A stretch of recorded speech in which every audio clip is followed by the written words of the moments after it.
not the law of the jungle, governs the conduct of nations.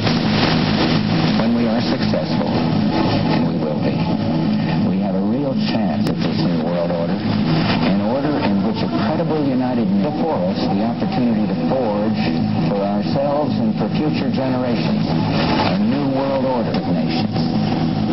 When we are successful, and we will be, we have a real chance at this new world order. More than one small country. It is a big idea. A new world order where diverse nations with more than one small country. It is a big idea. A new world order. This world from some other species from another planet outside of the universe. We forget all of the world differences that we have between our countries. Perhaps we need some outside universal threat to make us recognize this common bond.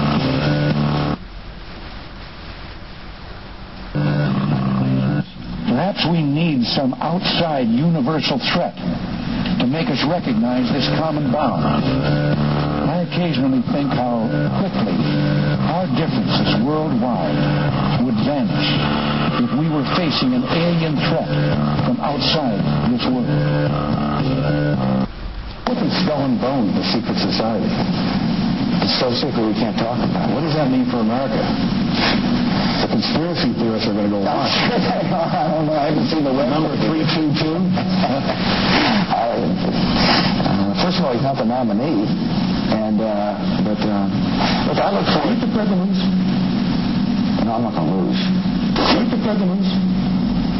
No, I'm not going to lose. You both were members of Skull and Bones, a secret society at Yale. What does that tell us?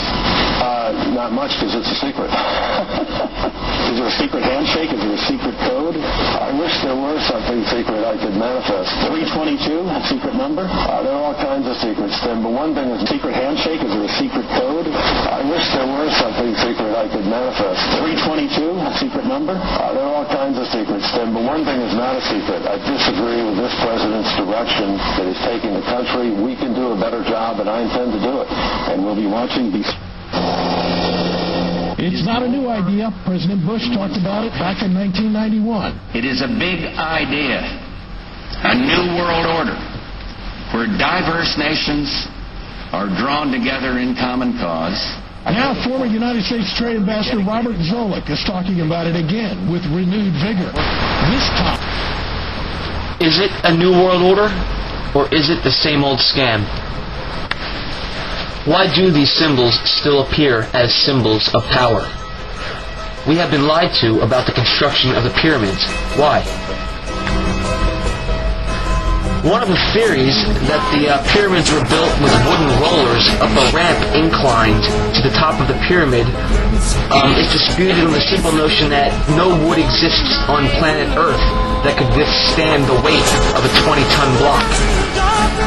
Also, there is no actual record of the building of the pyramids, except the already debunked Cheops tomb robber story from the 18th dynasty of Seti I, which has already been proven to be contrived.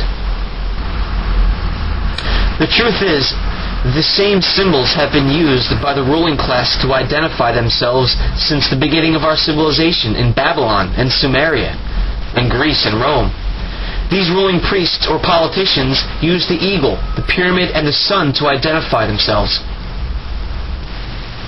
The reason the top stone has been removed in all of our modern symbology and symbolism of the pyramid is because in Giza, in Egypt, it has not been placed either. In Egypt, top stones are also missing. This represents the invisible force ruling from the top of the pyramid. That is why there is an eye in the top stone, because that single ruler is carefully watching his enterprise from an elusive, invisible, and very secretive place. A lot of people, they like to entertain the idea that only Republicans are inside this New World Order network. That is untrue, and part of the deceit is to create the illusion of antagonism within the exoteric hierarchy, so the more secretive clandestine circle can function without hindrance.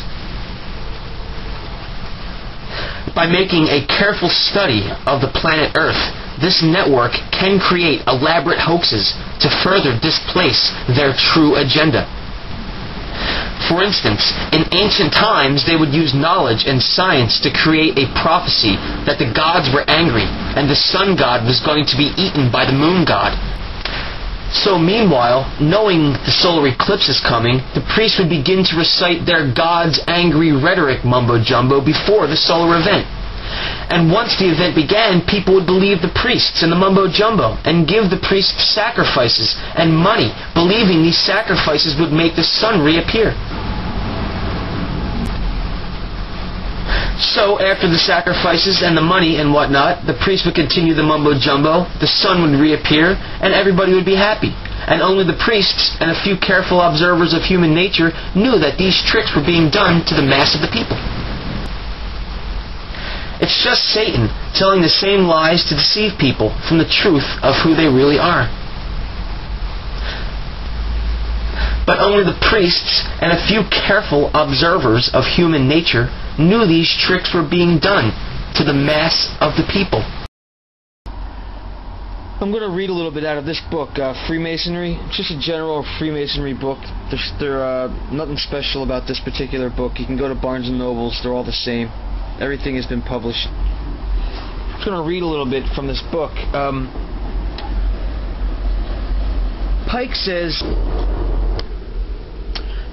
says, Albert Pike, "It is not in the books of philosophers, but in the religious systems of the ancients that we must look for the footprints of science and rediscover the mysteries of knowledge. The priests of Egypt knew better than we the laws of movement and life. Had the interpreters of the ancient mysteries been possessed of a universal key to symbolism or a complete philosophy of its secret doctrines, the results would not have been so confusing. And instead of being an imitation of the mysteries of antiquity, Freemasonry should become their restoration and perpetuation through the coming centuries." So, if we are wondering why these ancient symbols became our nationalistic emblems, it is because the founders of our country had made a very conscious move and attempt to intermesh these symbols of ancient mysteries and ancient cultures, because the forefathers of our country made a very conscious attempt to intermesh these ancient symbols with our nationalistic emblems.